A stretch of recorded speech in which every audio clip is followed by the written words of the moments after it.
Monsieur Top, vous êtes venu en Chine en 2019. Pouvez-vous nous partager votre expérience sur la gouvernance chinoise? Et dites-nous, qu'est-ce qui vous a particulièrement marqué durant votre voyage en Chine et aussi de ce que vous avez entendu jusqu'ici? Moi, personnellement, j'ai été en Chine et à cette période-là, nous avons appris beaucoup de choses de la Chine.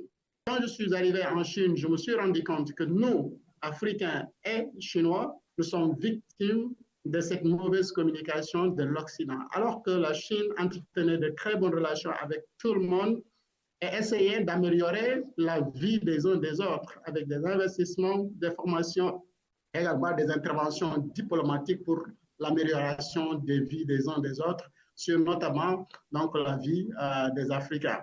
Donc, puisque la Chine, comme moi j'ai compris, était également victime comme l'Afrique ne voulait plus que l'Occident continue à vraiment mettre sa main ou de dire du mauvais sur les uns et les autres. Alors cette Chine-là, que j'ai compris, qui a une politique de développement assez vaste, de combattre et de vaincre la pauvreté, mais également de sécuriser ses investissements en Afrique, mais en essayant quand même d'avoir des investissements très sécurisés avec cette initiative, la route et la ceinture.